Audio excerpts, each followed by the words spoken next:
Good morning, everybody. Another on the road again with Shaggy.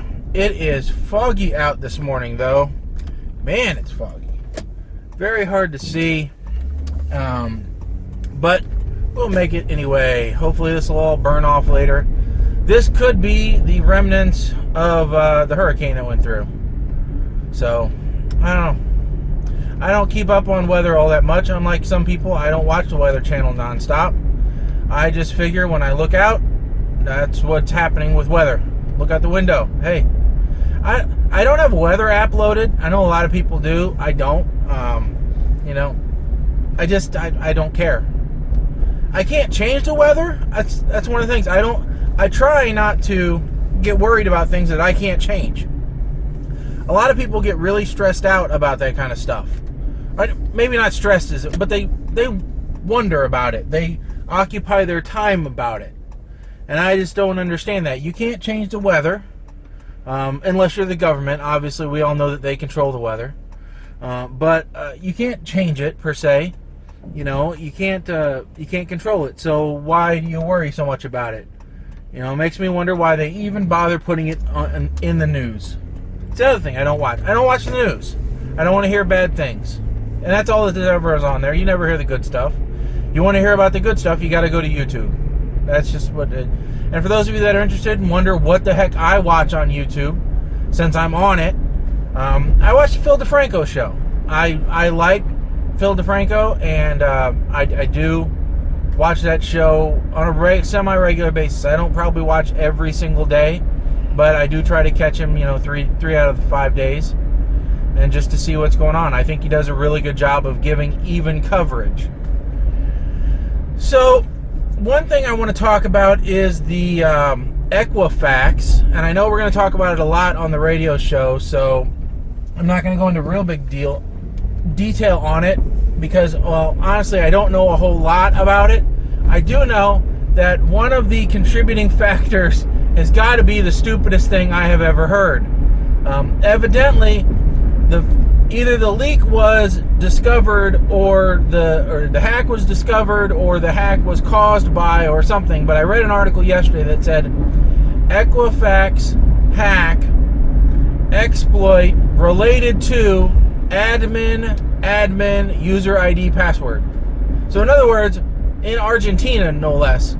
So in Argentina, there was an Equifax employee portal.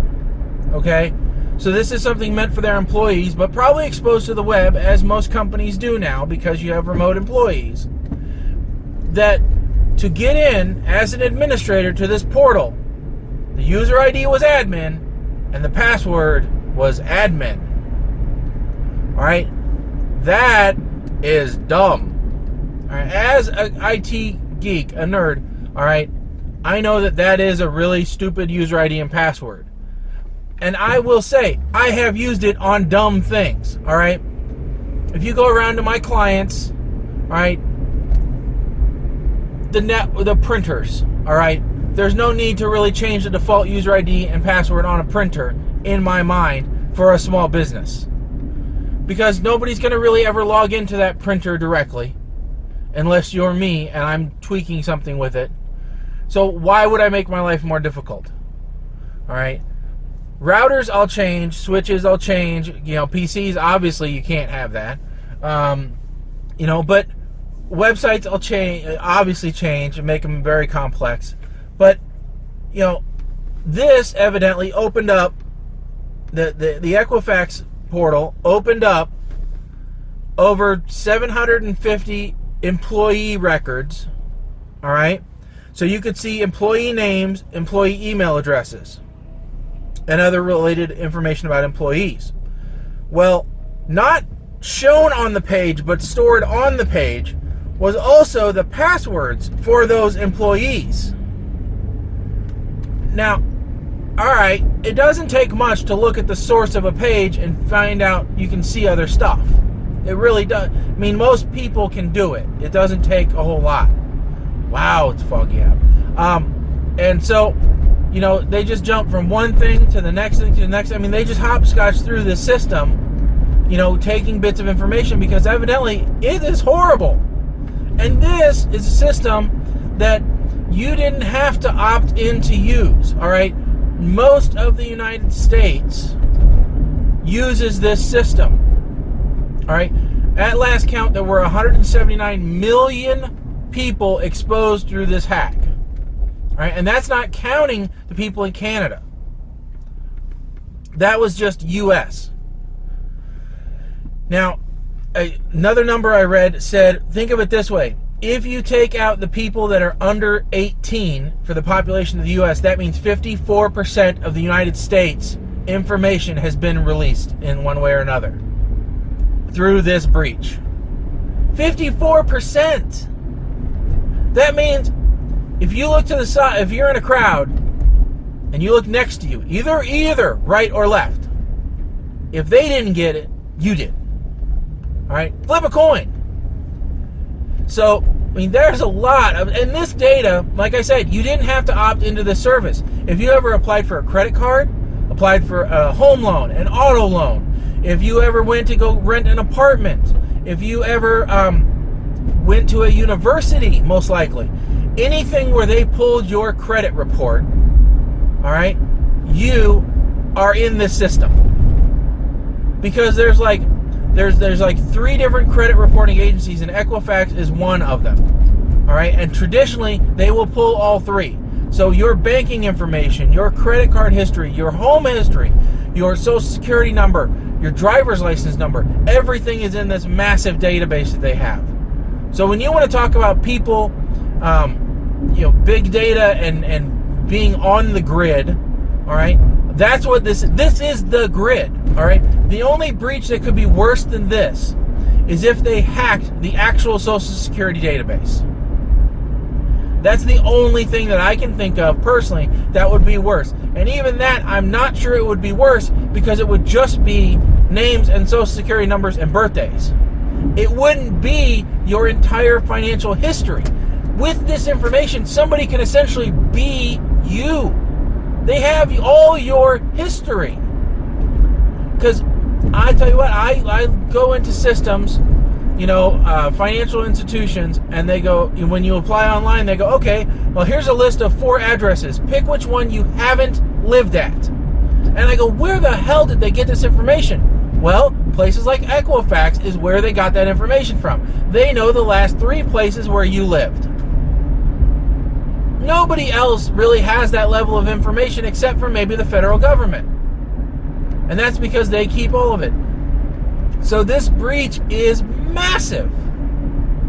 And it is just, it's amazing.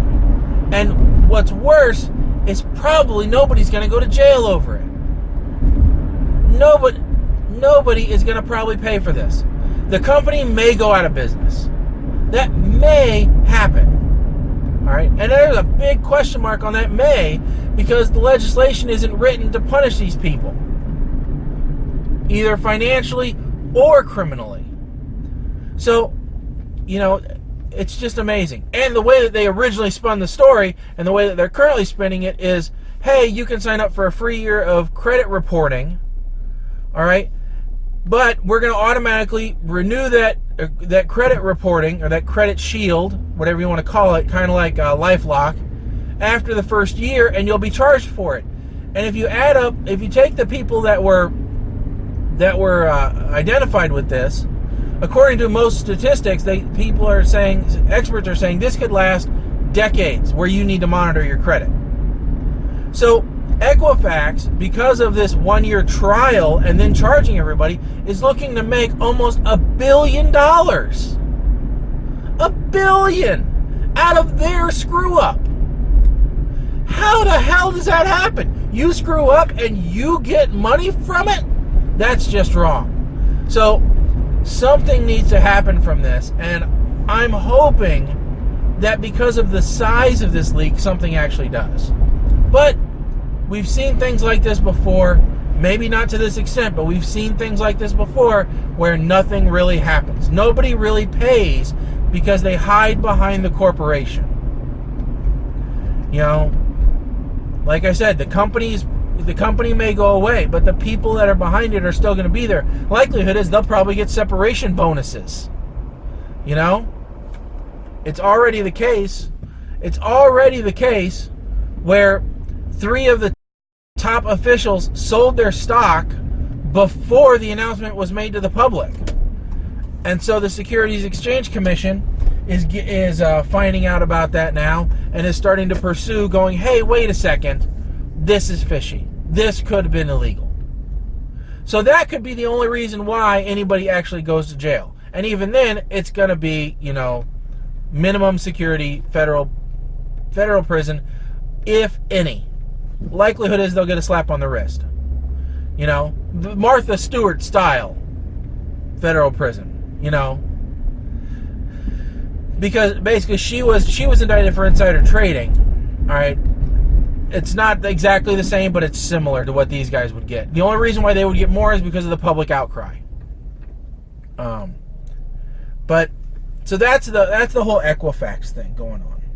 Now, real quickly, 2 things that are happening with the show members. First of all, Mike the 8 Man is up for a competition. So please check out the PTR Radio Facebook page. We've got an image on there.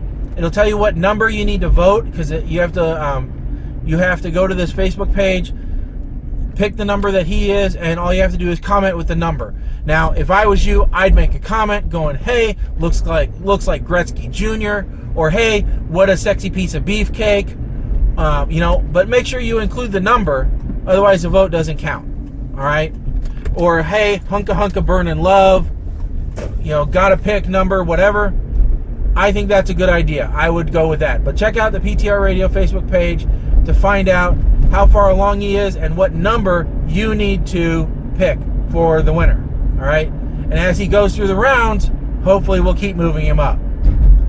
Other thing is, not this Saturday, or not this Friday, so not tomorrow, but next Friday, the 22nd, I will be hosting a charity trivia night. So this is a new one for me. It's going to be to benefit a local elementary school to start a reading program.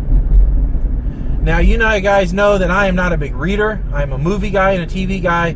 So anytime that I can encourage other people to read, because I know that it's a deficiency of mine, I want to do that. So if you like trivia and you're in the Springfield area or the surrounding area, please go to lakesidechristian.com and register under their event section. I will also put a link in our Facebook page so that you guys can go there directly and register. It's $10 a person, so it's pretty cheap, and you can bring your own food, all that kind of fun stuff. They're going to have a ton of different prizes for table decorating and everything else. It's going to be a good time, and of course, I'm going to be the one hosting it. So, as always, come up and get your autographs. No fees for those. Pictures, everything. I want to see people come out and have a good time. So, that's going to be Friday the 22nd that's going to happen. If you're in the Springfield area, come on out. Benefits a good cause, and it's another personal appearance for us, which is always good. So, finally, I'll end on this. On the Road Again is a segment that gets done every once in a while. There's no set schedule, but I do try to put it out on at least a weekly basis so that you guys have something in between. I do want your comments and suggestions. This is supposed to be a back and forth with us. If you guys have input on something that I'm talking about, make sure to leave a comment below. Like it, share it, tell more people about it. We're trying to get both the radio show and the segment out to more folks so that everybody can enjoy PTR Radio and that the show and everything else that we're doing can grow. That's the whole goal with what we're doing here, is so that we can grow this thing out and make it even bigger and better. And we're not that far away from the celebrity death pool. So being open for 2018, which sounds ridiculous, but we aren't. I mean, this is the middle of September already, almost the end of September, and that opens November 1st. So make sure that you get the word out about this, because we want people to start liking the show so that we can have bigger and better for next year's celebrity death pool. So with that said, I'm almost to my destination. This road trip's almost done. I'll see you the next